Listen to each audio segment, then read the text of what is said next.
joined Toastmasters about 4 years ago. She is also a creative writer, a tutor of that, so I don't want to put any pressure on her, but I'm really looking forward to this speech. So thank you, Anne.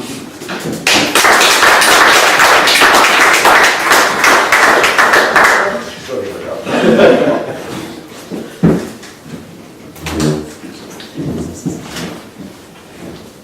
The title of my speech, The Next Poet Laureate, large question mark.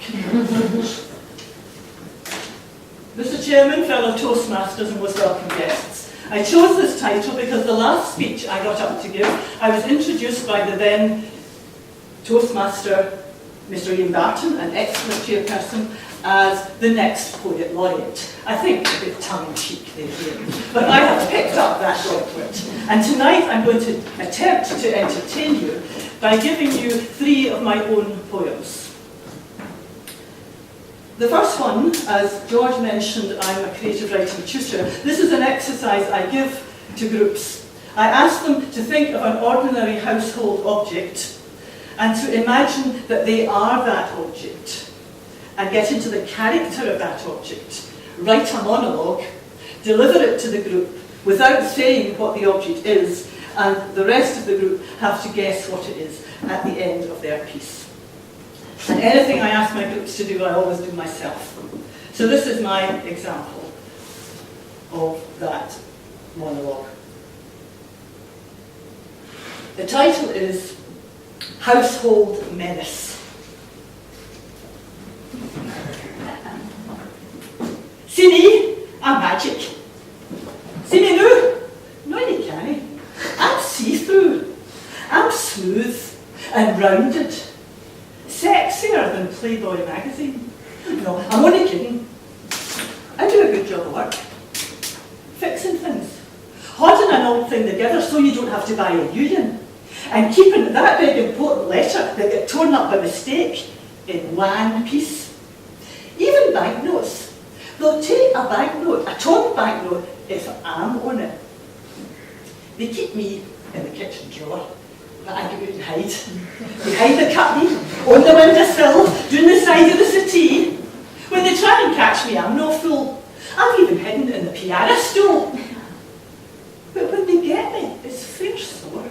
They pick on me with their clarty nails. Some even use their teeth. But I get my name back. Just when they think they've got me taped, I curl and twist in on myself and get in a lot between their fingers, making them all thumbs. Then they hit me with a pair of scissors, the bums. See me? I'm magic. On parcels, I've been all around the world. I'm right-handed. I'll never be on the dole. You can't catch me. I'm on the roll. Did you guess? Next one. Bit more serious. I thought it's Toastmasters. I better think of something relevant. So I thought of vocal variety. Very important. It's got a whole chapter on it in the first manual. And this is about a particular type of vocal variety. Just one type. Whispering.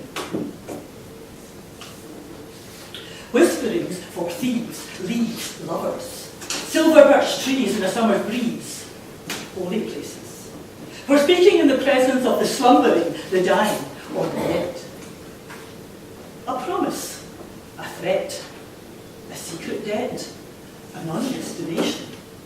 The graceness of conversation. Whisperings for spies, lies, conspirators, grovellers, or cheats. For seeking directions behind enemy lines, treading carefully through landmines.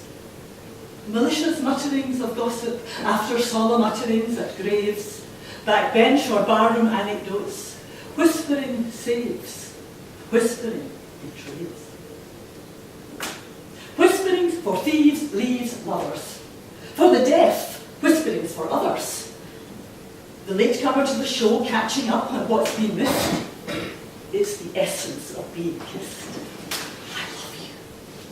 I hate are not always what they seem, and as far away from silence as a scream. My last one, I'm going to give you a self-portrait. Lots of new faces, lots of people who don't know me at all. Well, it's not actually a self-portrait, that's incorrect. It's more directions to the artist who will paint my portrait. Might happen one day if I get to be Poet Laureate. Directions to the artist. Right, artist, paint me abstract. No, cubist, like Picasso's Weeping Woman, with 5 eyes all looking in different directions. Paint me full frontal and profile at the same time, so no one will notice my double chin. No. Paint me pre-Raphaelite, a beautiful angel, my long hair richly curled like ripped out knitting, my figure elongated, seriously slender. No.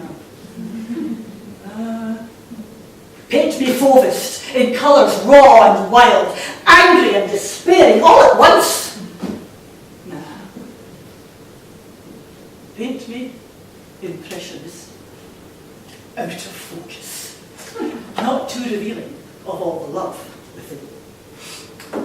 That's my 3 examples of my poems. I'm not going to worry if you think, no, I'm not going to quite make it to be the Poet Laureate, because the job isn't up for grabs until 2020, and I have plenty of time to improve. Mr. Chairman.